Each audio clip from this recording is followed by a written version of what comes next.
ẹ jẹ́ á ṣàgbéyẹ̀wò ohun tó fẹ́ ṣẹlẹ̀ sí gbogbo ìràwọ̀ pátá lónìí tí ń ṣọjọ́ Friday July 3 ọdún 2026 tá wà nínú ẹ̀ yìí.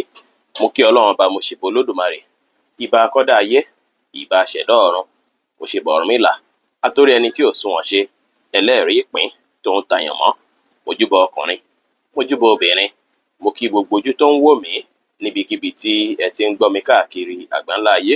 Ẹ̀yin tẹ́ ń wò mí pátá, ẹ bá ń share fídíò yìí, ẹ pín kó jẹ́ òòlù àtàǹfààní fọ́pọ̀ ènìyàn. Ojú tẹ́ fi ń wò mí ò ní fọ́, bẹ́ẹ̀ ọwọ́ tẹ́ fi ń bá mi share rẹ̀, ẹ ní fi gbọ́mọ sin, ẹ sì ní fi gba lẹ́tà ìbànújẹ́ láṣẹ Ìdùmarè. Ẹ̀yin oníràwọ̀ iná tó kanran yan Aries tàbí láàrin March 21 sí April 20, ọjọ́ yìí ọjọ́ ire ló jẹ́, ọjọ́ ìdùnnú, ọjọ́ ayọ̀ ló jẹ́ o. Ọjọ́ ìjẹ́ tó ṣe é pé gbogbo ohun tí ẹ̀ ń fẹ́ látọ̀dọ̀ àwọn ènìyàn tó rọ̀gbà yín ká ó ṣeéṣe kó tó yín lọ́wọ́. Àwọn oore tẹ́ tí ń fojú sùn láti fi ijọ́ mẹ́ta lọ́tọ̀dọ̀ àwọn tó rọ̀gbà yín kó ó ṣeéṣe kó tó yín lọ́wọ́ lọ́jọ́ tòní.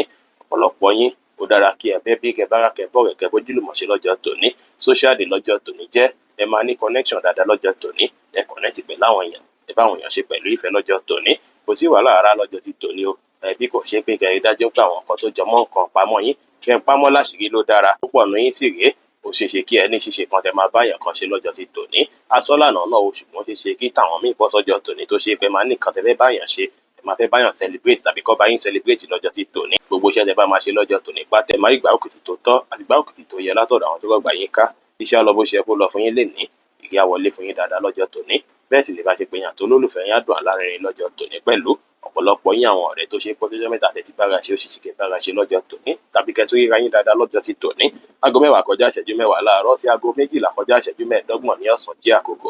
Èyí tó dára jù fún yín tí ń ṣe lucky hour fún yín lénìí tí colour sky blue sì jẹ́ colour. Èyí tó dára jù fún yín láti wọ̀ láṣọ ní ọjọ́ tòní. Oníràwọ̀ ìpè alámọ̀ Taurus tàbí láàrin April 21 sí May 20. Ọjọ́ yìí ọjọ́ ire ló jẹ́ fún yín o. Bó tilẹ̀ jẹ́ pé ọ̀pọ̀lọpọ̀ yín ó ṣeéṣe kí ẹ fẹ́ máa complete àwọn iṣẹ́ kan lásìkò yìí tó ṣe pé a fẹ́ gba rushing. Èyí ní ìyẹn rí dájú pé ẹ fi complete gbogbo iṣẹ́ tó ṣe pé tí ń pàtì látijọ́ mẹ́ta. Ọ̀pọ̀ ọ̀nù yín sì rèé contract tó ti ń wò pé wọ́n fẹ́ fún yín látijọ́ yìí tí ò tí tó yín lọ́wọ́, tí ò tí bọ̀ sí tẹ́tí ń fojú sùn pé kí nìyí, kí ló dé tí ò tí bọ̀ sí, kí ló dé tí ò tí tò mí lọ́wọ́. Ó ṣeéṣe kó padà tó yín lọ́wọ́, ó ṣeéṣe kó padà bọ̀ sí fún yín o. Ẹ rí dájú pé ẹ ṣe dáadáa sáwọn oníbàárà yín dáadáa lọ́jọ́ tòní. Bẹ́ẹ̀ wà pẹ̀lẹ́ pẹ̀lú wọn. Gbogbo iṣẹ́ kíṣẹ́ tẹ bá ní, ẹ má procrastinate, ẹ má fún ìnídọ́ni àbí fọ̀ládọ́là lé lórí. Ẹ rí dájú pé ẹ focus dáadáa lórí iṣẹ́. Ẹ pọ́nṣẹ́ yín lé bàbàrà, ẹ ṣe lọ́nà tó máa gbà àwọn yín lọ́wọ́ dáadáa, àtọ̀nà tó máa gbà àwọn customer yín lọ́wọ́ dáadáa. Ọjọ́ yìí ọjọ́ ire ló jẹ́ fún yín o. Tẹ́ bá lè lo energy yín láti fi focus lórí iṣẹ́, ẹ máa rí nǹkan kan achieve láàyè iṣẹ́ lọ́jọ́ tòní. Àwọn tẹ́ tí ń fẹ́ ṣe láti jáṣeyọrí látijọ́ mẹ́ta ó ṣeéṣe kí ẹ rí ṣe lọ́jọ́ tòní o. Bẹ́ẹ̀ sì ni ó ṣeéṣe káwọn èèyàn tún gba tí yín sí láàyè iṣẹ́ lọ́jọ́ tòní. Tẹ́ bá ṣe fálẹ̀ mọ̀ṣẹ́ sí lọ́jọ́ tòní lẹ ṣe máa ráǹfààní àtòrí gbámú sí. Iṣẹ́ yín á lọ bó ṣe yẹ kó lọ lénìí. Bá ṣe pé yín àti olólùfẹ́ yín á dùn alárinrin. Ẹ gbọ́dọ̀ engage nínú pé ẹ̀ ń báyàn dùn nǹkan kan lọ́jọ́ tòní bá ṣe sọ lánàá. Lótìítọ́ gbogbo yín máa wà competitive. Ẹ̀yin tẹ̀ ń lòrò àwọ̀ yẹn máa wà competitive lásìkò ìgbégbà pé mo gbọ́dọ̀ tà ju lágbájá lọ, iṣẹ́ mi gbọ́dọ̀ gbòòrò ju tàmẹ̀dù lọ. Gbogbo ẹ̀ lọ́jọ́ tòní. Ẹ má ṣe láṣeyàn, ẹ jẹ́ kó wà nínú yín. Ẹ sì sọ̀rọ̀ sọ dáadáa lọ́jọ́ ti tòní. Ẹ sọ̀rọ̀ sọ dáadáa lọ́jọ́ tòní torí Mercury èyí tó wà nínú Cancer yìí ó jẹ́ nǹkan tó ṣe pé ààyè ọ̀rọ̀ sísọ ló ti ń bá yín wí o. Ó ti ń bá yín sọ̀rọ̀ kó má jẹ́ pé ẹ máa sọ̀rọ̀ tí àwọn oníbàárà yín àbáwọn tó rọ̀gbà yín ká tí wọ́n á fi máa banújẹ́ pé lágbájá ṣe máa sọ̀rọ̀ báyìí, tàmẹ́dù ṣe máa sọ̀rọ̀ báyìí, kẹ́ kíyèsára púpọ̀ lọ́jọ́ tòní. Aago 12 kọjá ìṣẹ́jú 15 ní ọ̀sán sí aago 3 kù ìṣẹ́jú 15 ní ọ̀sán jí àkókò. Èyí tó dára jù fún yín tí ń ṣe lucky hour fún yín lénìí tí colour white sì jẹ́ colour. Èyí tó dára jù fún yín láti wọ̀ láṣọ ní ọjọ́ tòní. Oníràwọ̀ afẹ́fẹ́ aláwàdà Gemini tàbí láàrin May 21 sí June 21. Ọjọ́ yìí ọjọ́ oríire ló jẹ́, ọjọ́ ìdùnnú, ọjọ́ ayọ̀ ló jẹ́ o. Ọjọ́ oríire pátápátá báyìí ló jẹ́. Ọ̀pọ̀lọpọ̀ yín ẹ máa ríre ìdùnnú. Ríre ìdùnnú tá à ń sọ látijọ́ mẹ́ta tó yín lọ́wọ́ lọ́jọ́ tòní o. Tí ò bá tiẹ̀ tó yín lọ́wọ́ lánàá àti ìjẹta, ẹ máa ríre ìlú òkèèrè lọ́jọ́ tòní tó ṣe pé inú yín á dùn, ayọ̀ yín á kún pẹ̀lú ẹ̀. Púpọ̀ nínú yín lọ́jọ́ ti tòní. Ẹ máa rí àwọn nǹkan kan tó ṣe pé á wúlò fún yín bí ìmọ̀, bí ẹ̀kọ́ tó sì dára kí ẹ mọ àwọn kan náà lò fún ìdàgbàsókè ìgbésí ayé yín. Àsìkò ìjà àsìkò tó ṣe pé advancement tẹ́ ń fẹ́, ìrìn àjò tí wọ́n ti pè yín sí látijọ́ mẹ́ta tàbí opportunity kan tó ti pè yín sí látijọ́ èyí tó ṣe pé ẹ̀ tí ráyà tí ló ṣeéṣe kẹ́ ráyà tí lọ lọ́jọ́ tòní. Ọ̀pọ̀lọpọ̀ yín lè rìn àjò lọ́jọ́ ti tòní. Ìrìn àjò náà ti máa jẹ́ ìrìn àjò tàbí ire fún yín, tàbí dùnnú tàbí ayọ̀ fún yín lọ́jọ́ tòní. Ó lè jẹ́ ìrìn àjò tó jọmọ́ ti iṣẹ́ tó ṣe pé ìrìn àjò yìí á jẹ́ nǹkan tó ṣe pé á tẹ́ yín lọ́rùn dáadáa. Púpọ̀ nínú yín lọ́jọ́ ti tòní. Ẹ máa rí ṣe dáadáa o. Ẹ máa rí customer látọ̀nà jíjìn látàbúrọ̀dù. Àwọn èèyàn tó ṣe pọ̀ náà wọ́n dì wọ́n á bá yín dúnàdúrà dáadáa lọ́jọ́ tòní. Ẹ rí dájú pé ẹ bá àwọn èèyàn ṣe pẹ̀lú ìfẹ́. Kẹ́ ẹ sì rí dájú pé ẹ lọ́pọlọ pípé lórí ohunkóhun tí ẹ bá ń ṣe torí ẹ máa wà very brilliant. Ẹ sì máa wà intelligent dáadáa lọ́jọ́ tòní. Ẹ lò lórí iṣẹ́ yín, ẹ lò lórí ohunkóhun lásìkò yìí láti ní ìdàgbàsókè. Ẹ̀yin tó wá ń gbé lọ́kàn lásìkò yìí láti process travel tí kì í ṣe pọ́ pé yín pé lágbájá máa bọ̀ tẹ fẹ́ process ẹ̀. Ẹ rí dájú pé ẹ sún sí iwájú, ẹ jẹ́ kí Mercury retrograde kọjá lọ ṣáájú kẹ́ tó ní ẹ fẹ́ travel. Ẹ kíyèsára dáadáa kó má jẹ́ pọ́ta yín akọ̀wé sí owó dànù lásán. Wọ́n tó bá yẹ pé yàn ló pé yín tó wulẹ̀ sẹ́ǹdì owó ń gbé lágbájá mo máa bá ẹ ṣètò ẹ̀ fún rárá mi, kò sí wàhálà, ẹ lè lọ, kò sí problem. Ọjọ́ ìyá lọ dáadáa, ẹ máa rí àwọn kan ìyàlẹ́nu dáadáa lọ́jọ́ tòní támúnú yín dùn tá máa yọ yín kún, iṣẹ́ yín á lọ bó ṣe yẹ kó lọ. Bá jẹ́ pé yín àti olólùfẹ́ yín á dára, bẹ́ẹ̀ sì ni èrè owó lè wọlé fún yín dáadáa lénìí. Aago 3:15 ní ọ̀sán sí aago 5:10 ní ìrọ̀lẹ́ jí àkókò. Èyí tó dára jù fún yín tí ń ṣe lucky hour fún yín lénìí tí kọ́lọ̀ lavender sì jẹ́ kọ́lọ̀ èyí tó dára jù fún yín láti wọ̀ láṣọ ní ọjọ́ tòní. Oníràwọ̀ omi agbára cancer tàbí láàrin June 22 sí July 22. Ọjọ́ yìí ọjọ́ ire ló jẹ́, ọjọ́ ayọ̀ ọjọ́ ìdùnnú ló jẹ́ pẹ̀lú. Púpọ̀ ní lọ́jọ́ ti tòní ẹ máa rí àwọn èrè ń jẹ níbi tí ẹ ti ẹ̀ ṣiṣẹ́ sí rárá, níbi tí ẹ ti ẹ̀rù kan retí rárá ẹ máa ríre gbámú. Ọ̀dọ̀ ó ṣeéṣe kí ọkàn yín gbọgbẹ́ látàrí pé ẹ máa ronú nípa ìgbésí ayé yín. Ó dára lénìí kí ẹ fi ronú sẹ́yìn, kí ẹ fi ronú nǹkan tó ń lọ lọ́wọ́ àtọ̀nà tẹ́fẹ́ gbé gbà láti jẹ́ kí gbogbo nǹkan lọ dáadáa. Ẹ wòye sí nǹkan tó ń lọ láyìíká yín tí ó balance bẹ́ẹ̀ ṣá, kí lẹ ní láti change, nǹkan wo lẹ fẹ́ kó yí padà nínú ayé yín. Ẹ wá àkókò láti ṣe bẹ́ẹ̀ lọ́jọ́ tòní, láti wá kí nǹkan yí padà fún yín. Púpọ̀ ní lọ́jọ́ tòní intimacy ẹ̀yin àti olólùfẹ́ yín ó máa dìpù dáadáa, intimacy ẹ̀yin àtàwọn àna yín ó máa dìpù dáadáa, báṣepọ̀ ẹ̀yin àti family náà á dìpù dáadáa lọ́jọ́ ti tòní. Ṣùgbọ́n gbogbo nǹkan tó jọ mọ́ ọ̀rọ̀ yín ẹ rí dájú pé ẹ̀ ń fi tí bòńkẹ́lẹ́ ẹ̀ ń pamọ́ lásìkò yìí o, torí Mercury retrograde tó wà ń tà yìí inú ìràwọ̀ yín gangan ló wà. Ojoojúmọ́ tá bá ti ń sọ̀rọ̀, tá bá ti kan lé ìràwọ̀ yín láàmà kì í ní kìlọ̀ náà kí ẹ lè máa kíyèsára. Àsìkò ìsírè ẹ má máa sọ̀rọ̀ àṣeyọrí yín fẹ́nikẹ́ni o. Ẹ rí dájú pé ẹ hide àṣeyọrí secret yín. Bẹ́ẹ̀ sì ni gbogbo nǹkan kí nǹkan tí ẹ bá ń lò ní gadget ní nǹkan ilé ní electronics yẹn, rí dájú pé ẹ̀ ń ṣàmójútó ẹ̀ dáadáa. Rí dájú pé ó wà safe dáadáa, kó má sì pé bóyá ń jí lọ àbò ń bàjẹ́ àbí nǹkan kan ṣe lásìkò ìgbogbo kan lè rí bí ẹ ṣe ń fẹ́. Àsìkò yóò sì ń sásìkò tó ṣe pé ẹ fẹ́ fi dá nǹkan lẹ̀ pẹ̀lú yẹn. Ẹ má bẹ́ẹ̀ nìkankan ní òwò kankan tẹ fẹ́ dàpọ̀ àbí ra ṣẹ́ẹ̀sì kankan lásìkò yìí kò dára rárá. Ṣùgbọ́n ìjẹ́ ti ṣe láti jọ́ yìí tẹ̀sí kówó lé lórí kó tó di pé Mercury retrograde bẹ̀rẹ̀, ó ṣeéṣe kí ẹ rí èrè jẹjẹ ní àtibẹ̀ lọ́jọ́ ti tòní tó máa dàbí ire tẹ̀tẹ̀ yíṣẹ́ fún tẹ̀sí ara yín fún lọ́jọ́ tòní. Iṣẹ́ á lọ bó ṣe yẹ kó lọ, ìbáṣepọ̀ yín àti olólùfẹ́ yín á dùn alárinrin, ire owó sì máa wọlé fún yín lénìí. Aago 5:10 ní ìrọ̀lẹ́ sí aago 7:12 ní àṣálẹ́ jí àkókò. Èyí tó dára jù fún yín tí ń ṣe lucky hour fún yín lénìí tí kọ́lọ̀ pink sì jẹ́ kọ́lọ̀ èyí tó dára jù fún yín láti wọ̀ láṣọ ní ọjọ́ tòní. Oníràwọ̀ iná tó gbóná rere Leo tàbí láàrin July 23 sí August 22. Ọjọ́ yìí ọjọ́ ìdùnnú ló jẹ́, ọjọ́ ayọ̀ ló jẹ́. Bó tilẹ̀ jẹ́ pé ó ṣeéṣe kí fàǹfà díẹ̀ fẹ́ wáyé láàrin ẹ̀yin àti olólùfẹ́ yín lọ́jọ́ tòní. Nǹkan kan láwùn yín lọ́kàn pé irọ́ báyìí mo fẹ́ ṣe nǹkan mi tó ṣe pé olólùfẹ́ yín máa fẹ́ ní ńlá, kò jẹ́ rí bẹ́ẹ̀. Bákan lèmi ṣe fẹ́ kó rí tó ṣe pé lè fẹ́ bí ìfàǹfà díẹ̀ láàrin yín lọ́jọ́ ti tòní. Kódà tí ẹ bá kíyèsára ó lè fẹ́ affect relationship yín dáadáa lọ́jọ́ tòní. Kẹ́ kíyèsára púpọ̀, ọ̀pọ̀lọpọ̀ yín lọ́jọ́ tòní kò dára kí ẹ welcome olólùfẹ́ tuntun nínú ayé yín lénìí o. Èyí lè affect yín púpọ̀.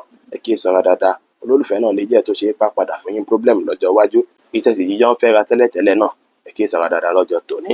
Ẹ rí dájú pé ẹ wá ọ̀nà láti fọgbọ́n ṣe tí ò fi ní sí ìjà, tí ò fi ní sí wàhálà, tí ò ní sí ìdààmú láàrin yín. Yàtọ̀ sí yẹn, tẹ́ bá lọ síbi iṣẹ́ lénìí ẹ máa rí ṣe dáadáa láàyè iṣẹ́. Ẹni tẹ́jọ́ ń partner pọ̀ pẹ̀lú iṣẹ́ gan, ó ṣeéṣe kí irúfẹ́ nǹkan tó fẹ́ ṣẹlẹ̀ láàrin yín àti olólùfẹ́ yín kó fẹ́ ṣẹlẹ̀ láàrin yín.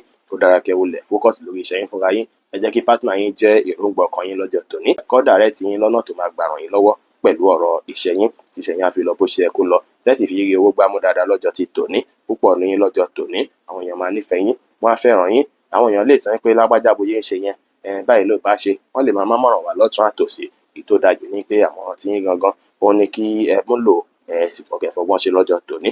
Gbogbo nǹkan lè lọ dáadáa láàrin èèyàn àti olólùfẹ́ yín. Aago 7:12 ní àṣálẹ́ sí aago 9:05 ní àṣálẹ́ jí àkókò. Èyí tó dára jù fún yín tí ń ṣe lucky hour fún yín lénìí tí kọ́lọ̀ light pink sì jẹ́ kọ́lọ̀ èyí tó dára jù fún yín láti wọ̀ láṣọ ní ọjọ́ tòní. Oníràwọ̀ ìpẹ̀ funfun Virgo tàbí láàrin August 23 sí September 22. Ọjọ́ yìí ọjọ́ ìdùnnú, ọjọ́ ayọ̀ ló jẹ́, ọjọ́ oríire ló jẹ́ pẹ̀lú bó tilẹ̀ jẹ́ pé púpọ̀ nínú yín ti ń stress ara yín díẹ̀ láti bí àná ẹ ti láwọn kankan tẹ́ fẹ́ ṣe tó ṣe pé ẹ̀ ń plan pé bóyá tí bá ṣe báyìí bóyá nǹkan tí mò ń ṣe lọ́wọ́ ìbóyá máa set, bóyá tí bá tún gbé báyìí bóyá ayé mi máa tún dára sí. Àwọn nǹkan bí àìlera díẹ̀díẹ̀ ti ń sense ẹ̀ láti bí àná òde. Ẹ rí dájú pé ẹ kọbi ara sí àìlera náà, kẹ́ mójútó dáadáa torí ènìyàn ṣeéṣe kí ẹ fẹ́ busy pẹ̀lú àwọn kankan tó ṣe pé máa wọlé dé fún yín bí iṣẹ́ tẹ́ máa fẹ́ mójútó dáadáa lọ́jọ́ tòní. Iṣẹ́ máa pọ̀ lọ́rùn yín lọ́jọ́ tòní o. Ẹ máa busy dáadáa lọ́jọ́ tòní. Ẹ rí dájú pé ẹ lo ọpọlọ orí yín, kẹ́ sì rí dájú pé ẹ plan dáadáa lórí ohunkóhun tí ẹ bá ń ṣe lénìí kó má jẹ́ pé ẹ kò máa rọ́ọ̀ṣì lásán á wá dàbí ìgbà pé ọ̀tá yín ṣe mistake kẹfẹ̀lẹ̀ ṣe kẹfọgbọ́n ṣe lénìí. Ẹ máa ní nǹkan kan tẹ́ fẹ́ ṣe fún èèyàn lọ́jọ́ tòní tó ṣe pé á fẹ́ stress yín díẹ̀ o. Ọjọ́ tòní ọjọ́ oríire ló jẹ́ tẹ́ bá fọgbọ́n ṣe tẹfẹ̀lẹ̀ ṣe tẹ́ ṣe nǹkan yín ní ṣísẹ̀ntẹ̀lé tẹ́kùnrin méjì bọ́ná lẹ́ẹ̀kan ṣoṣo. Bẹ́ẹ̀ sì ni tẹ́ bá ṣe léyìí kò ní jẹ́ kí nǹkan kan ṣẹlẹ̀ sí yín ní àgọ́ ara. Àìlera tó bá jẹyọ á kọ̀ wá fẹ́ lọ padà ni, kò ní sí wàhálà, kò ní sí ìdààmú, iṣẹ́ á lọ dáadáa, ìbáṣepọ̀ yín àti olólùfẹ́ yín á dára. Bẹ́ẹ̀ sì ni owó lè wọlé fún yín lénìí pẹ̀lú. Aago 9 kù ìṣẹ́jú 5 ní àṣálẹ́ sí aago 11 kù ìṣẹ́jú 10 ní àṣálẹ́ jí àkókò èyí tó dára jù fún yín tí ń ṣe lucky hour fún yín lénìí tí kọ́lọ̀ béèjì sì jẹ́ kọ́lọ̀ èyí tó dára jù fún yín láti wọ̀ láṣọ ní ọjọ́ tòní. Oníràwọ̀ afẹ́fẹ́ márìmí fún Libra tàbí láàrin September 23 sí October 22. Ọjọ́ yìí ọjọ́ ìdùnnú, ọjọ́ ayọ̀ ló jẹ́, ọjọ́ oríire ló jẹ́ fún yín pẹ̀lú. Púpọ̀ nù yín pátá, gbogbo yín pátá gan lẹ́ẹ̀rí ìdùnnú lẹ máa rí ayọ̀. Àṣẹ yín bí ìgbà pé kí ẹ gbúrò àwọn ọmọ yẹn tó bá ṣe pé àwọn ọmọ òsì ní àkàtà yín lásìkò yá, àṣẹ yín bí ìgbà pé kí ẹ gbúrò wọn, àṣẹ yín bí ìgbà pé kí ẹ wà papọ̀. Ó dára kẹ́ connect pẹ̀lú wọn dáadáa lọ́jọ́ tòní. Ọjọ́ tòní gbogbo nǹkan tá múnú yín dùn táwọn àyà yín kú náà ní pé kẹ́ béèyàn ṣe, kẹ́ bẹ́ bí kẹ́ bá wá kẹ́ bójúlùmọ̀ ṣe. Ẹ ṣe dáadáa pẹ̀lú wọn lọ́jọ́ ti tòní o. Ṣùgbọ́n nǹkan tó jọmọ́ ti iṣẹ́ yín ẹ má fi ṣeré rárá lásìkò yìí. Ẹ má sọ̀rọ̀ iṣẹ́ yín fẹ́nikẹ́ni lásìkò yìí o. Ẹ rí dájú pé ẹ lo creativity yín lórí ohunkóhun tó máa ràn gbèsè ayé yín lọ́wọ́. Ẹ rí dájú pé ẹ lo idea yín lórí gbogbo iṣẹ́ yín pátápátá kí gbogbo ẹ lè lọ dáadáa.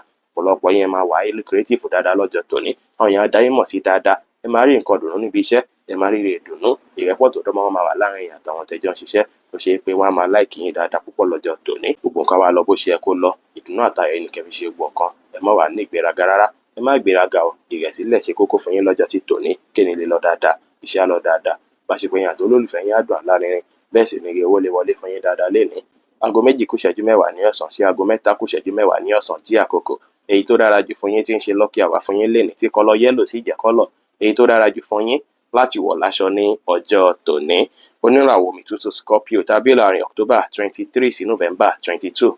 Ọjọ́ yìí ọjọ́ oríire ló jẹ́, ọjọ́ ayọ̀, ọjọ́ ìdùnnú ló jẹ́ pẹ̀lú. Nínú ilé yín báyìí àyíká yín máa gbalẹ̀ fàlàáfíà, ìrọ̀rùn àti ìfọ̀kànbalẹ̀ o. Bẹ́ẹ̀ sì ni ó máa gbé yín lọ́kàn bí ìgbà pé jẹ́ ti ẹ̀ pè yáwó bí ẹ bẹ bàbá mi wo bí ẹ ti ẹ̀ ṣe dáadáa sáwọn tí wọ́n gbà yín mi ká ṣọ́wà dáadáa rà ṣá. Ọ̀pọ̀lọpọ̀ yín lọ́jọ́ tòní bí kẹ́ kí ẹ̀ fáwọn èèyàn ló máa rí. Ẹ máa kí ẹ̀ fáwọn èèyàn tó wọ́n gbà yín ká dáadáa. Pàápàá family ẹ máa kí ẹ̀ fún wọn púpọ̀. Àṣẹ yín bí ìgbà pé kí ẹ jọ jíròrò, àwọn náà àṣẹ wọn bí ìgbà pé kí ẹ jọ wà papọ̀. Àsìkò yìí gbogbo nǹkan tó dàbí ìrẹ́pọ̀ mọ̀lẹ́bí ó máa búrẹ́kẹ́ dáadáa lọ́jọ́ tòní tí ìrẹ́pọ̀ máa wà láàrin yín. Ó ṣeé ṣe lọ́jọ́ tòní gan kẹ́ ní nǹkan tẹ́ fẹ́ ṣe fún èèyàn tẹ́jọ́ ń gbélé. Ó lè jẹ́ neighbor yín lọ́jọ́ tòní ló máa nílò ìrànlọ́wọ́ yín tó ṣe pé máa ṣe fún wọn. Púpọ̀ nínú náà sì rèé aláwọn kankan tí ọkàn yín máa wà níbẹ̀ tẹ́ máa fẹ́ ṣe lọ́jọ́ tòní tó sì ṣeé ṣe kí ẹ ráwọn kan náà ṣe tó jọ mọ́ nǹkan nulẹ̀ bóyá àtún lè ṣe ni àbí nǹkan ṣeé ṣe kí ẹ fẹ́ ṣe bẹ́ẹ̀ ní ọjọ́ ti tòní. Ọ̀rọ̀ bùkátà ilé náà ṣeé ṣe kó fẹ́ kẹnu díẹ̀ lọ́jọ́ tòní kẹfẹ́ láwọn kankan tẹ́ fẹ́ náwó lé lórí lọ́jọ́ tòní. Ẹ ṣùgbọ́n gbogbo ẹ̀ Elédùmarè máa fún yín ṣe. Ẹ máa rọ́pọ̀lọpọ̀ rẹ̀ ṣe lọ́jọ́ tòní tí ò ní sí wàhálà tí ò ní sí ìdààmú. Ẹ̀yin tẹ́ ń ṣiṣẹ́ láti ilé ẹ máa rí ṣe dáadáa lọ́jọ́ tòní. Ẹ̀yin tẹ́ ń ṣiṣẹ́ nígboro náà ọ̀pọ̀lọpọ̀ yìí máa rí ṣe dáadáa lọ́jọ́ tòní pẹ̀lú. Ó dára kẹfẹ́ ní pray láti ilé lórí ọ̀rọ̀ iṣẹ́ yẹn ṣáájú kẹ́ tó lọ síbi iṣẹ́. Ó ṣeé ṣe kí ẹ rí ṣe dáadáa láàyè iṣẹ́. Iṣẹ́ á lọ bó ṣe yẹ kó lọ. Ìbáṣepọ̀ yín àti olólùfẹ́ yín á dùn lárinrin. Iye owó náà lè wọlé fún yín lénìí. Mọ̀lẹ́bí kan tẹ́ ti rí ti pé ó ṣeé ṣe kẹ́ tún pàdé ra lọ́jọ́ tòní o. Aago 12 kù ìṣẹ́jú 15 ní àárọ̀ sí aago 1 kù ìṣẹ́jú 15 ní ọ̀sán jí àkókò èyí tó dára jù fún yín tí ń ṣe lucky hour fún yín lénìí tí kọ́lọ̀ white sì jẹ́ kọ́lọ̀ èyí tó dára jù fún yín láti wọ̀ láṣọ ní ọjọ́ tòní. Oníràwọ̀ inú àtùpà Sagittarius tàbí láàrin November 23 sí December 22. Ọjọ́ yìí ọjọ́ ìdùnnú, ọjọ́ ayọ̀ ló jẹ́, ọjọ́ oríire ló jẹ́ pẹ̀lú. Púpọ̀ nínú yín lọ́jọ́ tòní ẹ máa ní àwọn díìlì kọ̀ọ̀kan tó ṣe pé ó máa dẹ̀yìn àtìyàn pọ̀ tẹ́ máa jọ fẹ́ jíròrò lé lórí. Bẹ́ẹ̀ sì ni ó ṣeé ṣe kí àwọn bíi family member kan kí ẹ fẹ́ ní connection papọ̀ bí ẹ̀gbọ́n àbábúrò lọ́jọ́ ti tòní. Ọ̀pọ̀lọpọ̀ yín lọ́jọ́ tòní ẹnu yín báyìí ni àṣẹ wà, ẹnu yín báyìí lẹ́ẹ̀ fi powó, ẹnu yín báyìí lẹ́ẹ̀ fi méèkì ẹ lọ́jọ́ tòní. Ẹ fẹnu béèrè oore lọ́jọ́ tòní, ẹ fẹnu béèrè ìrànlọ́wọ́, ẹ fẹnu béèrè àránṣe. Ẹnu yín máa dùn ju yọ̀ dáadáa lọ́jọ́ tòní tó ṣe pé á dàbí ìgbà pé wọ́n kan yín sí yín láwọn báyìí ni. Gbogbo èèyàn ló máa nífẹ̀ẹ́ sí bí ẹ ṣe ń sọ̀rọ̀ bí ẹ ṣe ń ṣe lọ́jọ́ tòní. Tí gbóyà lẹ́ẹ̀ fi máa sọ̀rọ̀, ọ̀rọ̀ yín máa fìdí múlẹ̀ dáadáa lọ́jọ́ tòní. Ẹ fi polówó ọjà yín, ẹ fi ẹnu ẹ fi béèrè èrè lọ́wọ́ ẹnikẹ́ni tẹ́ bá fẹ́ béèrè èrè lọ́wọ́ ẹ̀. Bẹ́ẹ̀ sì lẹ fi béèrè èrè lọ́wọ́ ẹlẹ́dàá yín. Kẹgbẹ́ ẹlẹ́dàá yín mú kẹ́ ṣe prayer. Àṣẹ wà lórí ahọ́n yín lọ́jọ́ tòní. Ẹ lò lọ́nà tó máa gbà wọ́n gbèsè ayé yín lọ́wọ́. Àsìkò yìí àsìkò tó ṣe pé ó ṣeé ṣe kí ẹ tún ráwọn information kan táwọn gbèsè ayé yín lọ́wọ́ dáadáa. Àwọn information lè wọlé láti ibikíbi tó ṣe pé ẹ máa gẹ́ẹ̀tì ẹ̀ pé mo ti gẹ́ẹ̀tì nǹkan tí mo lè lò fún nǹkan báyìí, mo ti nímọ̀ nípa nǹkan báyìí tá sì ràn yín lọ́wọ́ dáadáa. fún ìdàgbàsókè ìgbésí ayé yín púpọ̀ ní lọ́jọ́ tòní. Ẹ máa rí ire gbámú látara fífẹnu kún ọjà yín lé, látara sísọ̀rọ̀ lọ́nà tó ṣe kàn yín pa máa gbàrò pé lágbájá ìyá orí ẹ̀ pé bóyá sọ̀rọ̀ yẹn ó ṣeéṣe kó gbà fún yín látara bẹ́ẹ̀ lọ́jọ́ tòní. Gbogbo nǹkan á lọ bóyá kó lọ, iṣẹ́ á lọ dáadáa, ìbáṣepọ̀ yín àti olólùfẹ́ yín á dùn alárinrin. Ire owó náà wọlé fún yín lénìí. Aago 11:15 láàárọ̀ sí aago 12:5 ní àárọ̀ jí àkókò. Èyí tó dára jù fún yín tí ń ṣe lucky hour fún yín lénìí tí kọ́lọ̀ light yellow sì jẹ́ kọ́lọ̀ èyí tó dára jù fún yín láti wọ̀ láṣọ ní ọjọ́ tòní. Oníràwọ̀ ìpele eruku Capricorn tá a bí láàrin December 23 sí January 19. Ọjọ́ yìí ọjọ́ owó ló jẹ́, ọjọ́ ajé ló jẹ́, ọjọ́ ayọ̀ ló jẹ́ fún yín o. Púpọ̀ nínú yín lẹ máa rájé jẹ, ẹ máa rájé mu lọ́jọ́ tòní, torí tẹ bá jí ohun tí ò wá sí èròǹgbà ọkàn yín náà ni pé ìgbò ìfẹ́ rówó láti ṣàwọn kankan. Púpọ̀ nínú yín ó ṣeéṣe kí ẹ ráǹfààní láti rí owó kan lọ́jọ́ tòní tó ṣe pé á tún mú kí àwọn kan tó dàbí bùkátà tẹ̀wọ̀n pó ga lọ́kàn yín pé ẹ fẹ́ ṣe lọ́tùn lósì, ẹ fẹ́ fowó ṣe, tẹ máa tún ráǹfààní àti rówó fi ṣe lọ́jọ́ tòní. Púpọ̀ nínú yín lọ́jọ́ tòní ẹ máa rí ṣe dáadáa o. Tẹ bá ṣe tẹpá mọ́ṣẹ́ sílẹ̀ ṣe máa rí ire gbámú sí lọ́jọ́ tòní. Ọ̀pọ̀lọpọ̀ yín náà sì rèé, ẹ ó dára kí ẹ ṣiṣẹ́ lórí bẹ́ẹ̀ ìfẹ́ rówó lọ́jọ́ tòní o. Ẹ má jẹ́ kéni lọ, ẹ má ronú rárá lórí owó, ẹ pa àwọn tẹ bá lè pè. Ẹ rawọ́ ẹ̀bẹ̀ sí Ọlọ́run bá tó dá yín, bẹ́ẹ̀ sì ni kẹ́tù fálẹ̀ mọ́ṣẹ́ dáadáa. Ọ̀nà tẹ́lẹ̀ gbà rówó, ẹ try best yín láti rí dájú pé àwọn nǹkan tẹ fẹ́ fowó ṣe lásìkò yìí, ẹ rí dájú pé ẹ fowó ṣe, torí gbogbo ẹ̀ ló máa wà níwájú yín bí bùkátà rẹpẹtẹ ní orí ọkàn yín lọ́jọ́ ti tòní. Ẹ try best yín lọ́jọ́ tòní. Bẹ́ẹ̀ sì ni ẹ̀yin tẹ bá jẹ́ obìnrin tẹ́sí láwọn ọmọ tó dàgbà ó ṣeéṣe kí ẹ rí ṣe látara àwọn ọmọ yín lọ́jọ́ tòní. Bẹ́ẹ̀ sì ni ẹ̀yin tó bá ṣe pé ẹ jẹ́ ọmọdé tẹjọ́ ọmọ iléèwé ó ṣeéṣe kí ẹ rí ire látara ìyá yín lọ́jọ́ ti tòní. Púpọ̀ nínú yín lọ́jọ́ ti tòní gbogbo nǹkan á lọ bí ó ṣe yẹ kó lọ fún yín. Ẹ máa rí ṣe dáadáa àwọn nǹkan tẹ́ ti ṣe láti ọjọ́ mẹ́ta tẹ́ ti ṣe pàtì àbí nǹkan tẹ́ ti ṣe láti fi ràn yàn lọ́wọ́ ó ṣeéṣe kẹ́ rí ìwọ́dọ̀ ẹ lọ́jọ́ tòní o. Àsìkò yìí ni títẹpá mọ́ṣẹ́ yín fẹ́ di owó ló fẹ́ dire fún yín. Iṣẹ́ á lọ dáadáa, ìbáṣepọ̀ yín àti olólùfẹ́ yín á dùn alárinrin. Ire owó náà máa wọlé fún yín lénìí. Aago 5:05 ní ìrọ̀lẹ́ sí aago 6 ní ìrọ̀lẹ́ jí àkókò. Èyí tó dára jù fún yín tí ń ṣe lucky hour fún yín lénìí tí kọ́lọ̀ light green sì jẹ́ kọ́lọ̀ èyí tó dára jù fún yín láti wọ̀ láṣọ ní ọjọ́ tòní. Oníràwọ̀ afẹ́fẹ́ oníbínú Aquarius tá a bí láàrin January 20 sí February 18. Ọjọ́ yìí ọjọ́ ìdùnnú, ọjọ́ àyájọ́ oríire ló jẹ́ fún yín. Bó tilẹ̀ jẹ́ pé ó ṣeéṣe kí ẹ ní issue kan lọ́jọ́ tòní tó máa jọmọ́ ti relationship yín láàrin èèyàn àti olólùfẹ́ yín. Nǹkan kan lẹ máa fẹ́ sẹ́yìn pé lágbájá bó ṣe ń ṣe kí ni èmi láìkì ẹ̀. Ọlọ́run sì ní jẹ́ ó ṣeéṣe kí ọ̀pọ̀lọpọ̀ yín kí ẹ fẹ́ ní nǹkan tó bá dàbí ìgbà pé mi nǹkan tí ẹ gbá ti lédè, mi nǹkan tí ẹ gbá ti máa yè lọ́jọ́ tòní tó ṣe pé ẹ̀sẹ̀ ní mọ̀ nǹkan tó fà rárá. Bóyá wà kan tó máa wò lọ́jọ́ tòní, bóyá ìwà àtinú mi ni màá ṣe kan tó máa wò ló máa bí kí ẹ fẹ́ wò pé lágbájá ṣe wá ń ṣe báyìí, tàmẹ́dù ṣe wá ń ṣe báyìí, tẹ́lẹ̀ lè fẹ́ bí kí ẹ fẹ́ dislike ara yín lọ́jọ́ tòní tàbí kí ẹ fẹ́ ní argument lọ́jọ́ tòní. Ẹ ké sára lọ́jọ́ tòní o. Gbogbo nǹkan tó lólùfẹ́ yín bá ṣe tí ó bá tẹ́ yín lọ́rùn, ẹ fàyè àforíjì sílẹ̀ lọ́jọ́ ti tòní kẹ́ ké sára. Ẹ rí dájú pé ẹ fẹ̀lẹ̀ ṣe kí ẹ má ti àfẹ́ ti dé yín rárá. Fẹ̀kàntẹ́lẹ̀ ọ̀pọ̀lọpọ̀ nǹkan wà lórí yín lọ́wọ́lọ́wọ́ báyìí tẹ̀ ń rò.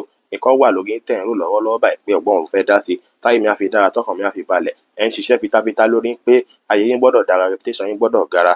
Ẹ wá kí sára ẹ gbọ́dọ̀ ní ẹ̀ ń gbéraga rárá. Ẹ má ṣe pé ẹ fẹ́ dominate ẹnikẹ́ni, àbẹ́ fẹ́ command ẹnikẹ́ni lọ́rọ̀ yàn. Ìtorí a máa ṣe yín ní ìṣe bí ìgbà pé ẹ̀yin lolórí, ẹ̀yin lọ̀gá ara yín, ẹ̀yin lẹ mọ̀ nǹkan tẹ́ fẹ́ ṣe fúnra yín. Ẹ má fi tìyẹn pẹ́ ẹnikẹ́ni lára. Ẹ ní ìrẹ̀lẹ̀ ló dára, kí ẹ ní ìrẹ̀lẹ̀ kẹ́ mọ́kàn balẹ̀, kí ẹ bá àwọn èèyàn ṣe pẹ̀lú ìfẹ́ ló dára. Ẹ wá rí dájú pé ẹ sa ipá àtàkìtìyàn lórí iṣẹ́ yín fúnra lára yín o. Ẹ má gbé iṣẹ́ yín fẹ́ lòmíì láti ṣe rárá. Fúnra lára yín ni kẹ́ mójútó nǹkan yín lọ́jọ́ tòní kí gbogbo ẹ lè lọ dáadáa. Kó má jẹ́ kí ẹ máa gbé iṣẹ́ fún yàn tó ṣe pé wọ́n máa ṣe àṣìṣe tó ṣe pé ó máa fẹ́ dùn yín púpọ̀. Ẹ ké sára dáadáa lọ́jọ́ tòní. Gbogbo nǹkan lè lọ bó ṣe yẹ kó lọ. Iṣẹ́ yín á lọ dáadáa o. Ìbáṣepọ̀ yín àti olólùfẹ́ yín lè rí bákan. Ṣùgbọ́n tẹ́ bá fálẹ̀ mọ́ṣẹ́ fúnra lára yín bá ṣe sọ, ire owó máa wọlé fún yín kí ẹ sì ní ìrẹ̀lẹ̀ dára. Aago 7:15 láàárọ̀ sí aago 8:05 láàárọ̀ jí àkókò. Èyí tó dára jù fún yín tí ń ṣe lucky hour fún yín lénìí tí kọ́lọ̀ pink sì jẹ́ kọ́lọ̀ èyí tó dára jù fún yín láti wọ̀ láṣọ ní ọjọ́ tòní. Oníràwọ̀ omi tí kì í ro Pisces tá a bí láàrin February 19 sí March 20. Púpọ̀ nínú yín lọ́jọ́ tòní, ẹ̀mí inú yín báyìí àbá ti ṣe sọ lánàá ó máa bẹ̀rẹ̀ sí lékèǹkà púpọ̀. Ẹ máa bẹ̀rẹ̀ sí wà highly spiritual. Ẹ̀yin tẹ́ bá lọ ṣọ́ọ̀ṣì kan lénìí ó ṣeéṣe kí ẹ ní trance tẹ́ máa gbé ẹ̀mí àbí báwo lọ yẹn pé máa gbé ẹ̀mí lọ́jọ́ sí tòní o. Ẹ máa láwọn àlá tó ṣe pé ó máa ní ìtumọ̀ sí ìgbésí ayé yín lọ́jọ́ tòní. Ọ̀pọ̀lọpọ̀ yín bí ìgbà pé kí ẹ kàn dá wà ló máa rí lọ́jọ́ tòní. Kò ní wọ̀nyí kẹ́ báwọn èèyàn ṣe. Ẹ ní fẹ́ nǹkan bí ariwo àbí nǹkan bí wàhálà rárá lọ́jọ́ tòní. Ẹ máa fẹ́ wà lórí ọwọ́ yín. Ara dẹ̀ máa kan yín ṣúkẹ́ṣúkẹ́ lọ́jọ́ tòní. Àwọn nǹkan tó dàbí nǹkan tó ti ń ṣẹlẹ̀ látẹ̀yìnwá tí ò tẹ́yín lọ́rùn. Gbogbo ẹ máa wá dì sí yín nínú lọ́jọ́ tòní. Tẹ́ máa rò. Ẹ máa rò ọ̀nà àròjù rárá o. Ẹ rí dájú pé ẹ free ara yín. Ó dára kẹ́ wulẹ̀ ṣe prayer ló dára. Èyí tẹ́ fi máa ronú. Ẹ pẹ́ lẹ́dàá yín lẹ́jọ́ pé lágbájá kí ló fà á tí nǹkan fi ń lọ báyìí. ẹ pe Olódùmarè kí ẹ béèrè nǹkan tẹ́ ẹ fẹ́ lọ́wọ́ Olódùmarè, ẹ pe ẹlẹ́dàá ìyá yín àti ẹlẹ́dàá bàbá yín, kẹ́ ẹ pè wọ́n kó wá gbà yín kalẹ̀ lórí nǹkan tí ó bá ń ṣẹlẹ̀ tí ò yé yín rárá lásìkò yìí, torí gbogbo èèyàn dàbí ìgbà pé ó dàrú, dàbí ìgbà pé ẹ ti understand, èèyàn bẹ́ẹ̀ ṣe understand yẹn. Olódùmarè tó ṣẹ̀dá yín, ìṣẹ̀dá yín tó ṣe pé ó ti rí nǹkan tẹ́ ẹ rí, ìṣẹ̀dá ìyá yín àti bàbá yín, ó ṣeé ṣe kí wọ́n rí àwọn ọ̀pọ̀lọpọ̀ kan tẹ́ ẹ rí tó ṣe pé tẹ́ bá ṣe prayer dáadáa, ó ṣeé ṣe kí ẹ rọ́nà àbáyọ. Wọ́n lè bá yín sọ̀rọ̀ látojú àlá, wọ́n lè bá yín sọ̀rọ̀ láti ibikíbi tó ṣe pé ẹ sì mọ̀ pé wọ́n wà pẹ̀lú yín, tọkàn yín sì máa balẹ̀. Ẹ rí dájú pé ẹ fẹ̀lẹ̀ ṣe lénìí láàyè iṣẹ́ níbikíbi, ẹ má jẹ́ kí módù yín kó affect nǹkan kí nǹkan kó ba nǹkan kí nǹkan jẹ́. Ẹ bá lè free mind yín tẹ́ sì ṣe prayer lówùúrọ̀ kù sọ́jọ́ tòní á lọ dáadáa, tíṣẹ́ yín á lọ dáadáa, tí ìbáṣepọ̀ yín àtàwọn olólùfẹ́ yín náà á dára. Ṣùgbọ́n ẹ má lọ sí party, ẹ má lọ síbi ariwo lọ́jọ́ tòní, ẹ wà lókè, kẹ́sì wà ní ìmọ́tótó dáadáa ló dára kí owó lè wọlé fún yín. Aago 8 kù ìṣẹ́jú 5 láàárọ̀ sí aago 10 kọjá ìṣẹ́jú 10 láàárọ̀ jí àkókò.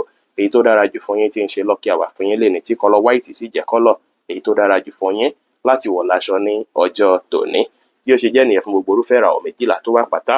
Ẹ̀yin tẹ́ ẹ wò mí pátá, ẹ má gbàgbé pé Ọlọ́run bo Olódùmarè nìkan lọ́ba tó ní ìmọ̀ jùlọ.